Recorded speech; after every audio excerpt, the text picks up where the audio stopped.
देख लो, ये normal equation में ए और बी के टर्म्स में आएगी आने को तो, है ना। बस ये यहाँ पे आगे ए पीछे भी, ए भी तो फिक्स है ही।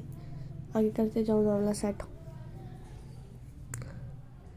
अब यहाँ पे मैंने बता दिया था तो summation of all unknowns equals to A और बी तो फिक्स है हमारे। एन मतलब टोटल नंबर और टोटल अननोन्स जो भी, टोटल नोन जो भी है, एन को कर दो इधर शिफ्ट और करते जाओ तो ए की वैल्यू डायरेक्ट, अगर आपसे पूछे तो डायरेक्ट भी आ सकती है भाई। अननोन वाई क्या है यहाँ पे, अननोन माइनस बी और ऑल नोन। नोन का क्या, average, arithmetic mean. Arithmetic mean of all unknowns minus B upon arithmetic mean of all knowns equals to A, means A क्या है, इंटरसेप्ट। ठीक है। और इक्वेशन अगर बी एक्स वाई निकालना हो डायरेक्ट तो वैल्यू में डायरेक्ट बता रही हूँ, कुछ covariance X and Y, right, upon sigma X square. वहाँ हम क्या लेते थे, स्टैंडर्ड डेविएशन लेते थे। इधर हम क्या लेंगे, वेरिएंस। सीधा सीधा क्या है, वेरिएंस है एक्स के रिगार्डिंग। अगर हम वाई और एक्स निकाल रहे हैं तो नीचे स्वतंत्र वाले की ही आएगी, याद रखना। अगर हम एक्स और वाई निकाल रहे होते तो वहाँ स्वतंत्र कौन था, वाई, तब यहाँ पे sigma Y square formula change हो जाता। ठीक है। अगर हम यहाँ पे वी एक्स वाई निकाल रहे होते तो covariance X and Y sigma Y square हो जाता। अब आर की वैल्यू हमें पता ही है, यहाँ यूज़ करते हैं स्टैंडर्ड डेविएशन। भाई रिलेशन में तो यूज़ करते हैं, सॉरी कोरिलेशन में तो स्टैंडर्ड डेविएशन यूज़ करना पड़ेगा, जबकि कोवेरिएंस में, सॉरी, जबकि रिग्रेशन में हम वेरिएंस यूज़ करेंगे, स्क्वायर वाली टर्म्स। तो covariance of X Y equals to, एक फॉर्मूला डायरेक्ट है, याद कर लो चाहे तो, आर बराबर sigma X sigma Y, R multiply sigma X R multiply में कोवेरिएंस एक्स वाई बराबर ये भी होता है R coefficient of correlation, standard deviation regarding X, standard deviation regarding Y, इन सब का product covariance of X and Y. फिर यहाँ पे है, अगर हम वाई और एक्स निकाल रहे हैं, Y side Y minus Y dash, मतलब इसके रिगार्डिंग मीन डेविएशन, इसके regarding mean deviation, B X Y कर दो डायरेक्ट, वाई और एक्स करना, बी वाई एक्स आप निकाल सकते हो, डायरेक्ट फॉर्मूले वैल्यू रखोगे डायरेक्ट आंसर आ जाएगा। भाई जो स्वतंत्र है वो नीचे आएगा, जो स्वतंत्र नहीं है वो ऊपर लिखो। आर बराबर सिग्मा वाई अपन सिग्मा एक्स, अगर मुझे बी एक्स वाई का निकालना होता तो क्या था, R sigma X upon sigma Y. ठीक है। अब ए और वाई का मान निकाल लो, उसमें तो कोई हर्ष है नहीं, सेम ही आएगी वैल्यू लगभग।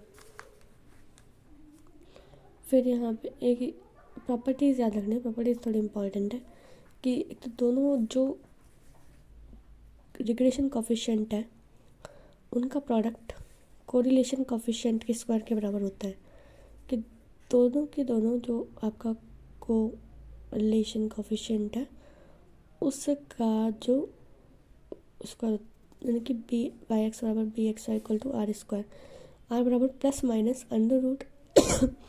एक तरह से देखो तो दोनों जो आपका रिग्रेशन कोफिशिएंट है उनका ज्योमेट्रिक मीन किसके बराबर है, कोफिशिएंट ऑफ कोरिलेशन, तो ये याद रखना है। ठीक है। फिर यहाँ पे कि दो चर दे रखे हैं आपको, अब आर की वैल्यू -1 दे रखी है तो उसमें आपसे रिलेशन पूछ रहा है, रिलेशन पूछ लो, मल्टीप्लाई कर दो, आप तो कह दोगे +1 आंसर आ जाएगा। ठीक है, आ जाने दो आंसर, हमें कोई एतराज़ नहीं उससे। भाई आप अंडर रूट रख दो तो प्लस माइनस तो आएगा ना। ठीक है। दोनों का अगर सम करना चाहते हो दोनों कोफिशिएंट का, यानी कि अर्थमेटिक मीन है वो आर से या तो बराबर होगा या फिर आर से बड़ा होगा, आर से बराबर होगा या फिर आर से बड़ा। फिर यहाँ पे है regression coefficient greater than correlation coefficient. ठीक है, नाम रिग्रेशन है पर है बड़ा। जब अब सिग्मा, मान लो कि अगर वी वाई 1 से बड़ा है तो दूसरा वाला 1 से छोटा होगा, मतलब रहते 1 की रेंज में है, बड़ा है तो 1 से छोटा छोटा हो जाएगा। फिर यूनिट में 1 से ही बराबर होते हैं। प्लस माइनस तभी अगर एक प्लस है तो तीनों प्लस है, एक माइनस है तो तीनों माइनस है। अब जैसे ठीक है, अब एक क्वेश्चन दे रखा है आपको, नेगेटिव नेगेटिव दे रखा है, अब तो वहीं से अंदाजा लग जाएगा तुम्हें तो कि बी नेगेटिव है, ये भी नेगेटिव है, तो आर ऑब्वियसली नेगेटिव होगा। मुझे फाइंड आउट करने की ज़रूरत तो नहीं है, फिर तीनों साइन बराबर होते हैं, ये इंपॉर्टेंट केस है। फिर यहाँ पे है भाई, अब रिग्रेशन कोफिशिएंट का क्या प्रभाव पड़ता है इस पर। रिग्रेशन कोफिशिएंट का ये कि ओरिजिन पे कोई चेंज नहीं है, रिग्रेशन शन है ना, तो शन मतलब स्केल, स्केल से चेंज रहता है। इसमें भी दो है, अगर दोनों वैल्यू सेम है तो कोई चेंज नहीं होगा, दोनों वैल्यू अलग है तो अलग अलग चेंज होगा। याद रखना इतना। कोरिलेशन में क्या था कि कोरिलेशन पे तो कोई प्रभाव पड़ता नहीं है सच, पर रिग्रेशन पे प्रभाव पड़ता है। पॉइंट ऑफ इंटरसेक्शन सही कर ये थीटा होता है इन दोनों के बीच का angle, angle between two regression line theta. और इंटरसेक्शन पॉइंट क्या होता है भाई, एक्स का मीन और वाई का मीन, ये आपका क्या है पॉइंट। अब टेन थीटा की वैल्यू निकाल रहे हैं तो डायरेक्ट टेन रख लो यार, इसमें कुछ है नहीं, दोनों के ऊपर प्रोडक्ट है, नीचे स्क्वायर्स है, 1 minus R square upon R है ना, डायरेक्ट फॉर्मूला ये तो थीटा बराबर tan inverse 1 minus R square upon R. Particular case है कि आर की वैल्यू को प्लस माइनस 1 आ जाए तो उस केस में टेन थीटा 0 होता है, यानी कि थीटा बराबर 0, बोथ रिग्रेशन लाइन क्या हो जाएगी, कोइंसिडेंट हो जाएगी ऐसे केस में जब आर की वैल्यू प्लस माइनस 1 हो जाए। लेकिन अगर आर की वैल्यू 0 हो गई तो थीटा की वैल्यू क्या हो जाएगी 90 डिग्री, मतलब बोथ लाइन आपस में क्या है परपेंडिकुलर। अगर आर की वैल्यू 0 आने से होता है कि दोनों लाइन आपस में क्या है परपेंडिकुलर। से रखी हूँ इंटरसेक्शन पॉइंट निकालना हो तो देख लेना, सेटिस्फाई करके भी आंसर निकाल सकते हैं। फॉर्मूला लिख लो, एक टेन थीटा का फॉर्मूला ये होता है 1 minus B Y X, V X Y, ये 1 माइनस आर स्क्वायर बराबर ये। अब एन बराबर क्या है हमारा, अब हम सैम्पलिंग पढ़ रहे हैं। सैम्पलिंग सैम्पलिंग मतलब समग्र पॉपुलेशन बोल सकते हैं, जो उसमें से सैंपल निकालते हैं। अभी एन क्या है, एन मतलब पॉपुलेशन, और स्मॉल एन मतलब सैंपल होता है, सबसेट मानो उसको, उसकी सारी प्रॉपर्टीज़ होनी चाहिए। सैंपल की यही परिभाषा है पूरे सेट की, है ना। फिर पैरामीटर दो चीज़ें होती है, एक पैरामीटर होता है, एक स्टैटिस्टिक होता है। अब पैरामीटर जो निकालना है किसी पॉपुलेशन के रिगार्डिंग निकाल रहे हैं, जबकि कोई स्टैटिक्स निकलेगी, कोई डेटा निकलेगा, वो निकलेगा सैंपल के रिगार्डिंग, ठीक है। हाँ, फिर ये चीज़ इम्पॉर्टेंट है यहाँ पे। पैरामीटर निकाल, माध्य निकालना है तो भाई उसमें पॉपुलेशन कंसिडर होगी, और जैसे ये सैंपल है तो स्टैंडर्ड डेविएशन निकालेंगे तो वो स्टैटिक से सैंपल के रिगार्डिंग कंसिडर होगी, तो ये याद रखना है। अब यहाँ पे है ई स्टैटिक्स यानी कि पैरामीटर। ये देख भाई, कोई भी स्टैटिक डेटा है क्योंकि कोई भी सैंपल है उसको एस्टिमेट करके हम पॉपुलेशन निकाल सकते हैं, इसको इस तरीके से लिखते हैं, ई स्टैटिक्स बराबर पैरामीटर प्राचल, सैंपल को एस्टिमेट करके पॉपुलेशन निकाल सकते हैं, ठीक है। सैंपल से जो मिला आगे उसका अनुमान लगा के अपन पॉपुलेशन निकाल लिया। Sample population static parameter important है। बेनिफिट ऑफ सैम्पलिंग क्या है, टाइम बच जाएगा भाई, मनी सेविंग है, लेबर सेविंग है, और फिर इनफाइनाइट बहुत सारी चीज़ों का निकाल सकते हैं। यूनिट नष्ट होने वाली वो तो भी यूज़फुल है। अब यहाँ पे है एरर क्या होते हैं भाई, सैम्पलिंग के एरर ये है कि प्रति चयन में त्रुटि आ जाए। दो तरह की एरर होती है, सैम्पलिंग एरर, भाई सैम्पलिंग में एरर आ गई मतलब एरर लेने, मतलब सैंपल ले उसी में एरर है, और एक सैंपल में कोई एरर नहीं है पर कोई अलग एरर आ जाए तो उसको बोलते हैं नॉन सैम्पलिंग एरर, ठीक है। सैम्पलिंग नहीं कुछ और है पर एरर तो है ही। तो सैम्पलिंग एरर जो होती है, जो सैंपल वो इन्वर्सली प्रोपोर्शनल है सैंपल साइज़ के, जितना छोटा सैंपल साइज होगा उतना कम एरर होगा, उतना ज़्यादा एरर होगा, जितना बड़ा सैंपल साइज़ होगा उतना कम एरर होगा। तो ज़्यादा सैंपल साइज़ लो कम एरर की संभावना होती है, छोटा सैंपल साइज़ लोगे तो ज़्यादा एरर होगी, ऑपोजिट चलता है, ये इंपॉर्टेंट है सैम्पलिंग एरर। फिर यहाँ पे कंप्लीट इन्यूमरेशन यानी संगणना बोलते हैं, इन्यूमरेशन मतलब कि जोड़ घटाना। तो अगर सैंपल एरर 0 है तो उसको क्या होता है कंप्लीट इन्यूमरेशन, मतलब कोई सैम्पलिंग एरर है ही नहीं, तो ठीक है। कंप्लीट इन्यूमरेशन ऐसे किसको बोलते हैं, यहाँ पे सैम्पलिंग एरर है नहीं। Non sampling error complete information को छोड़कर बाकी सारे एरर एग्जिस्ट करते हैं इसमें, मतलब सैम्पलिंग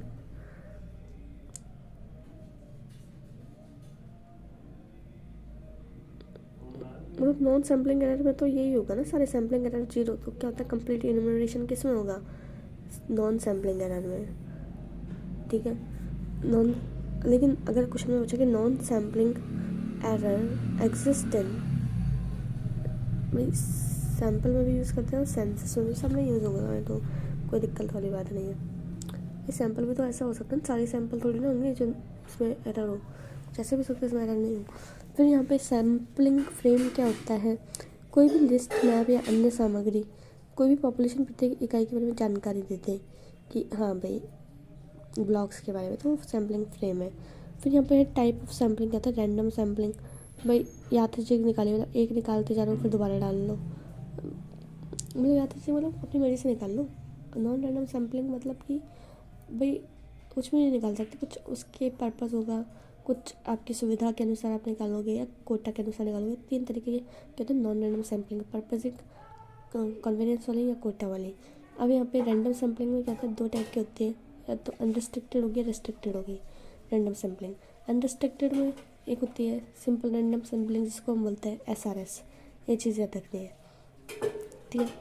क्या होती है SRS, सिंपल रैंडम सैम्पलिंग, ठीक है, निकाल लिया जस्ट।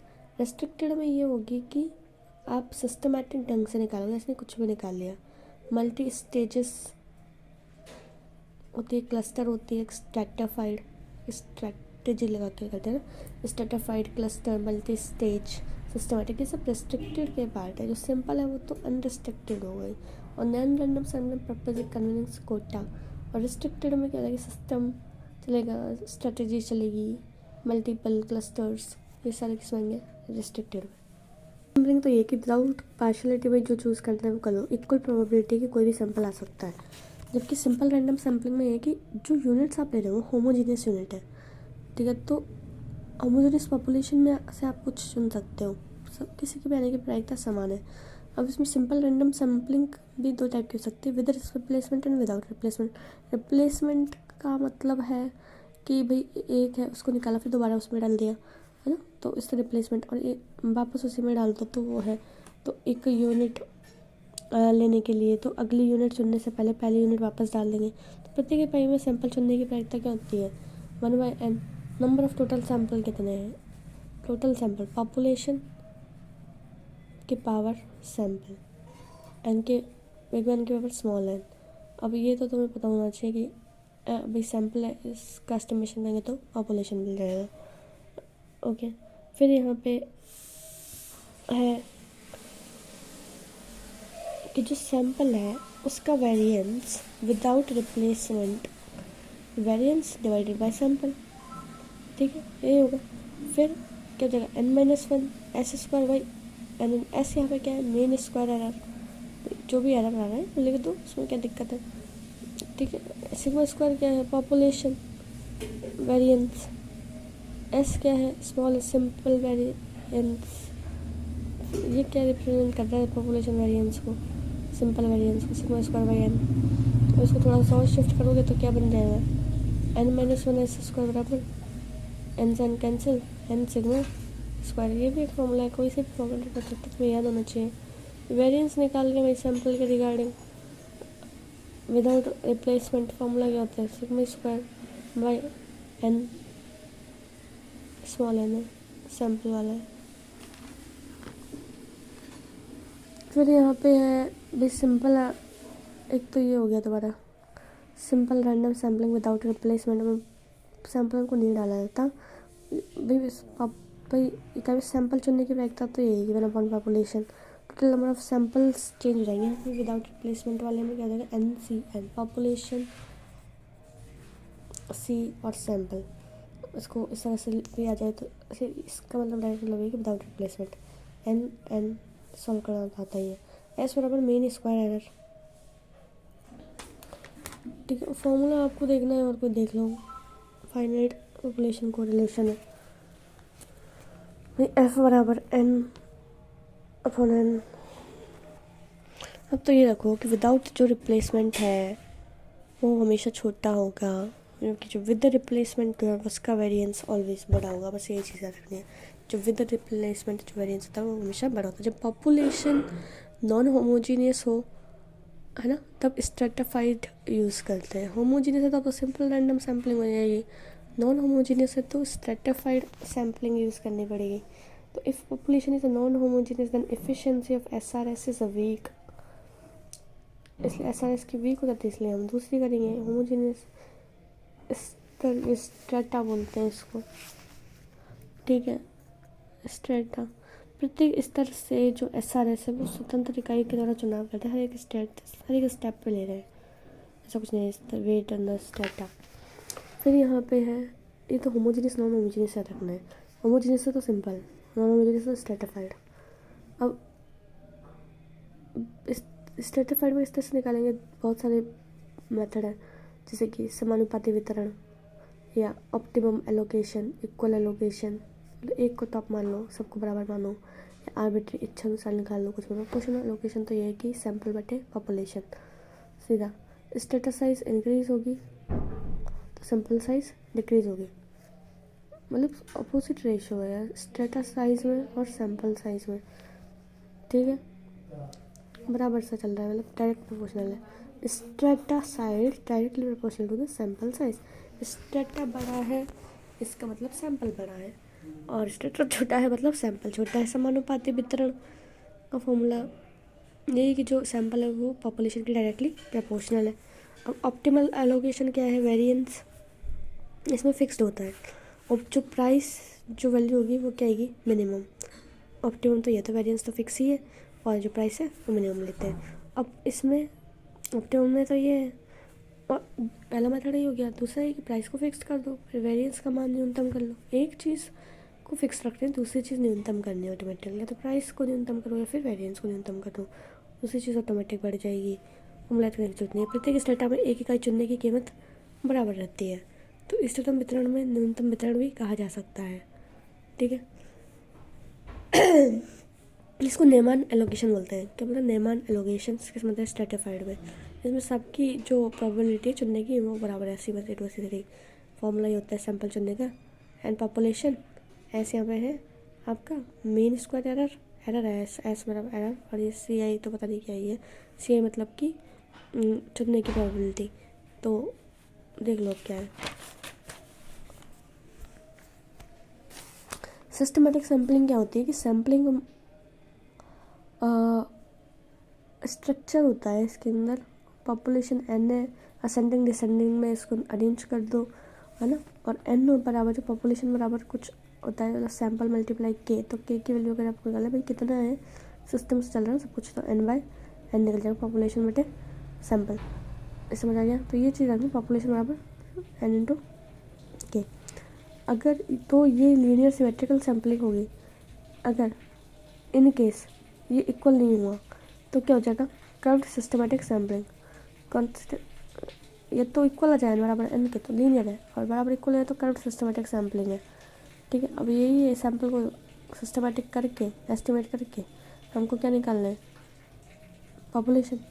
वेरिएंस निकालो, वेरिएंस का फॉर्मूला क्या होता है, k-1 SB²/k, मुझे फॉर्मूले पे जाना ही नहीं है, ठीक है, अच्छी बात है। Efficiency of the systematic random sampling is better than the SRS। भाई सिस्टमेटिक है वो भी सिंपल से बेटर होती है, ये चीज़ याद रखनी है, ओके। और अगर यहाँ पे इसकी वैल्यू 0 होती है तो नेगेटिव कोरिलेशन है, कोई दिक्कत नहीं है भाई, याद रखना सिस्टमेटिक की बढ़िया ही होती है। With in variance is good, total variance की कम होती है, विद इन वेरिएंस ज़्यादा होती है। In systematic sampling variance of sampling can't determined. Systematic में वेरिएंस ऑफ सैम्पलिंग नहीं निकाल सकते आप, विद इन वेरिएंस निकाल सकते हो।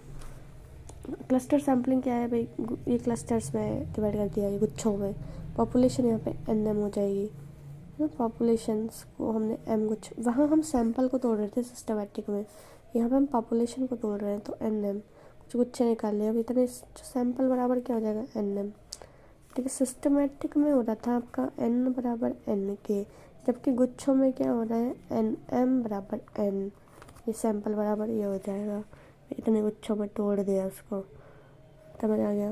m एलिमेंट्स, फॉर्मूला वही है 1/n 1/n कर कर आ जाएगा, S²n। क्लस्टर सैम्पलिंग बेटर क्यों रिजल्ट देगा, कब बेटर रिजल्ट देगा क्लस्टर सैम्पलिंग, अगर S² मतलब मीन एरर, S² का मतलब यही तो है जो मीन एरर है, अगर वो मान ज़्यादा हो और S भी का मान कम हो, है ना, और SW का मान ज़्यादा हो, क्लस्टर ज़्यादा हो, क्लस्टर साइज कम, क्लस्टर संख्या ज़्यादा होनी चाहिए, ये चीज़ इम्पोर्टेंट हो, क्लस्टर संख्या ज़्यादा और क्लस्टर साइज कम हो और संख्या ज़्यादा, तो वो बेस्ट क्लस्टर होगा।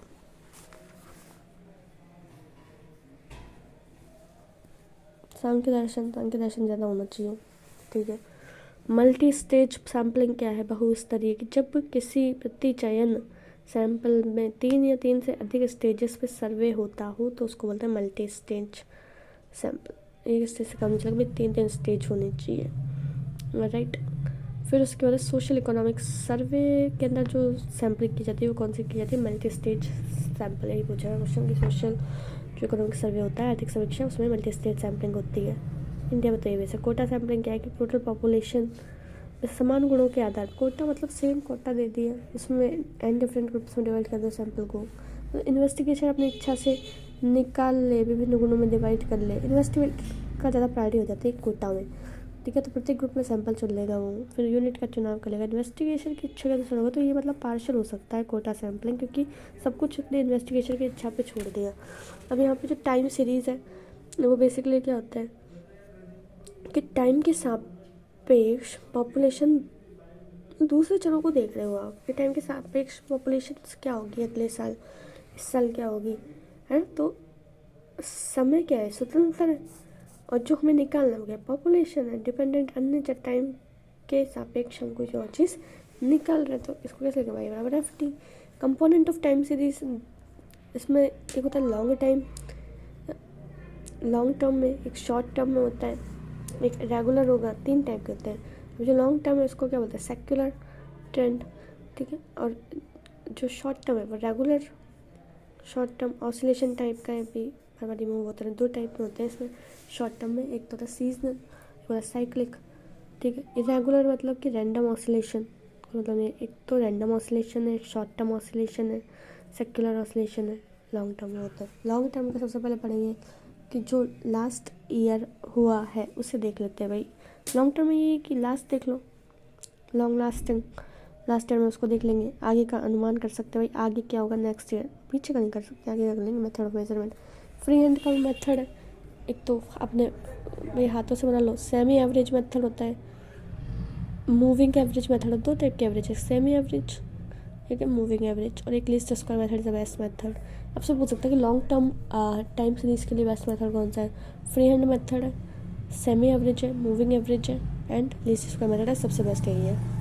एंड कर्व ये है कि डायरेक्ट कहीं भी ज्वाइन कर दो, ठीक है, माध्य निकाल लिया। सेमी एवरेज में माध्य निकालेंगे, अर्ध माध्य निकाल लो। फिर मूविंग एवरेज में भी 2% नीचे से खाली नाम पढ़ो, सिर्फ 3 साल का एवरेज पूछेगा। तो ये मेथड ऑफ लीस्ट स्क्वायर में आप दोनों इक्वेशंस जानते हैं।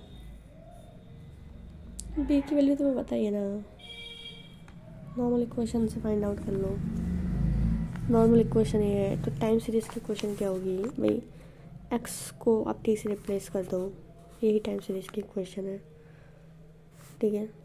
फिर वही ये दे रखा, मेरे को ये दे रखा कि 2000 साल में ये इक्वेशन है, 2007 में क्या डिफरेंस कितना है? 7, तो टाइम में 7 जोड़ दो, फिर आंसर आ जाएगा तुम्हारा।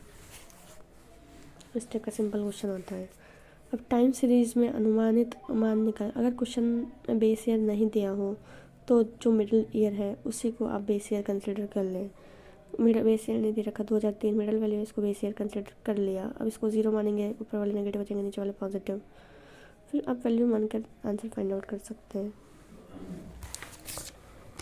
अब आगे नहीं क्वेश्चन है, 2007 में ये है, बताओ 2012 में क्या होगा? भाई +5 का अंतर है, +5 ऐड कर दो टी में, ये क्वेश्चन एक छपेगा। सीजनल वेरिएशन क्या होता है? एक साल के अंदर जो कम होता है, जैसे मौसमिक परिवर्तन, रीति रिवाज, जलवायु परिवर्तन, उसको बोलते हैं सीजनल, ठीक है। अब जैसे मेथड कौन कौन से हैं? लिंक रिलेटिव, भाई सीजनल में तो श्रृंखला मूल्य अनुपात या सीजनल वेरिएंस, इसमें नाम है ratio and to trend method, ratio to, जो भी रेशो वाले हैं कंपैरिजन के लिए बेस्ट है, तो सीजनल के लिए बेस्ट है। सबसे बेस्ट तो ये ratio two the moving method, moving वाला। साइक्लिक फ्लक्चुएशन वेरिएशन क्या होती है भाई? यहाँ पे आपकी प्रॉस्पेरिटी आई, समृद्धि, फिर आपका रिकर्शन मतलब मंदी आ गई, फिर आपका आ गया अवसादन, डिप्रेशन, फिर रिकवरी, पुनर्स्थापन। तो ये याद रखना पड़ेगा। PRDR ये ऐसे है, PR पर डर, प्रॉस्पेरिटी, रिकर्शन, डिप्रेशन, रिकवरी, पर डर। ठीक है, ये है समृद्धि, मंदी, अवसाद और पुनरुत्थान।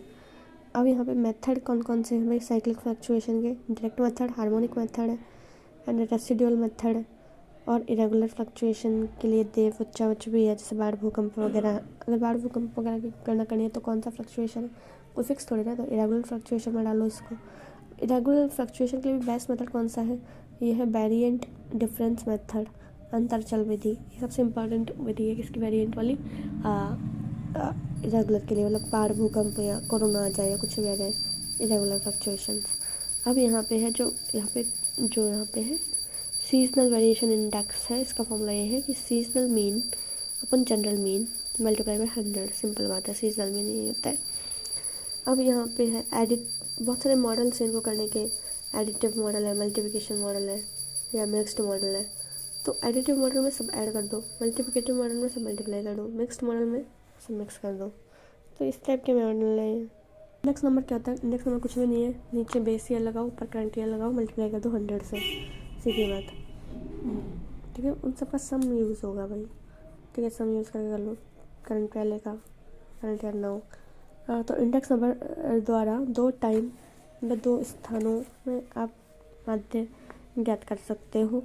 कितने भी माध्य, मतलब ये एक तरह से एब्सोल्यूट नहीं है, फिर ये निरपेक्ष हो गया ना, कंपेयर कर सकते हो इसमें।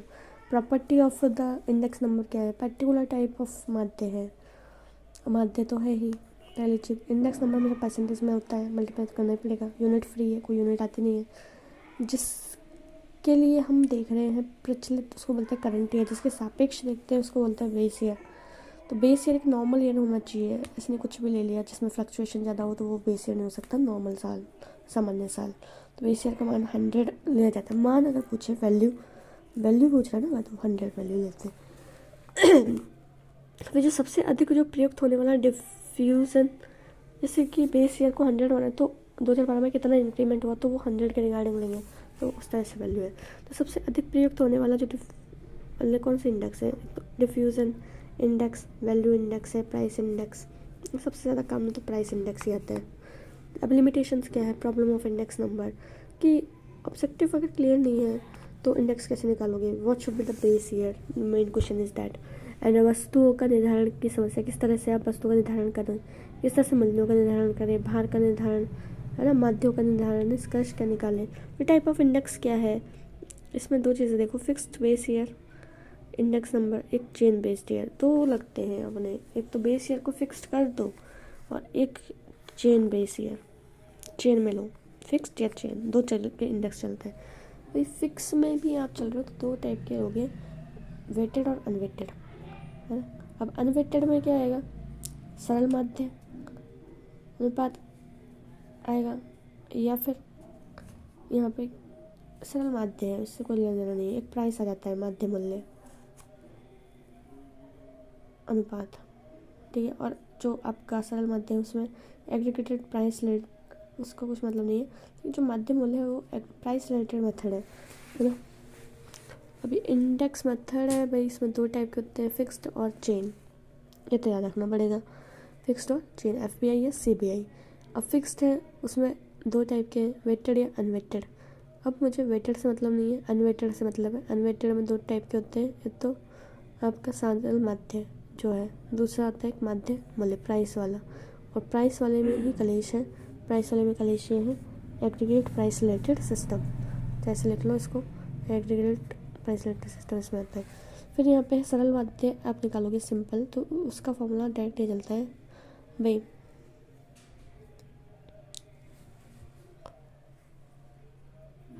बेस ईयर नीचे आता है, ये पूरी दुनिया को पता है ना। बेस ईयर ऑलवेज नीचे, ऊपर आएगा करंट ईयर, मल्टीप्लाई 100। पर इसको नीचे से ऊपर पढ़ोगे, जब पढ़ने की बात आती है ना, इसको how to read it, then how to read में इसको नीचे से ही ऊपर पढ़ा जाएगा। अगर यहाँ P01 है तो ये समझ जाना कि जो ज़ीरो है वो कहाँ आएगा, नीचे। वन क्या हैगा ऊपर, जो पहले दे रखा है पहले क्या आता है बेस ईयर, और वन क्या आएगा करंट ईयर। ये याद रख लो, पहले बेस ईयर आता है बाद में करंट ईयर आता है, यही फॉर्मूला चलेगा आपका इंडेक्स नंबर में। ये समझ आ गया। पी मतलब क्या, price of current year, price of base year multiply by 100। अब ये निकाल लो भाई, समेशन है ये भी याद रखना। फिर यहाँ पे है माध्य मूल्य अनुपात में क्या करना है हमें। माध्य मूल्य अनुपात में ये कि आप सब, इसमें तो हम क्या कर रहे थे कि डायरेक्ट हमने एडिशन कर दिया पी नॉट का पी वन का, यहाँ हमें एडिशन करना है, पर्सनल निकालना पड़ेगा। माध्य मूल्य में यही है, पर्सनल निकालो फिर उनका समेशन करो। समझ आया कि इतनी बन गई, फिर उसको करो माध्य मूल्य ऐसे। वेटेड इंडेक्स करना है मुझे, वेटेड में कुछ नहीं है, सिर्फ वेट लगा दो, और जो तुम वेट लगा रहे हो ठीक है वो करंट ईयर का ही वेट आएगा, करंट ईयर का वेट है ठीक है। और रिलेटिव माध्य में क्या आएगा आपका, रिलेटिव माध्य में P1 P0 मल्टीप्लाई 100, मतलब रिलेटिव माध्य नहीं कर रहे मतलब वहाँ पे कुछ है ही नहीं। सरल माध्य में तो फॉर्मूला ये हो जाता है वेटेड का, कोई दिक्कत नहीं थी, वेटेड मल्टीप्लाई कर दिया। लेकिन यहाँ पे आप पढ़ रहे हो भाई वैल्यू वाले में किस तरह से करें, तो वैल्यू वाले में आपका पूरा RW होगा, मतलब इस तरीके से निकालते ना। R मतलब क्या है, R मतलब यही है कि सारे R निकालो, सेपरेट डिवाइड बाय N करो, ये होता है R, sigma R by N, relative change.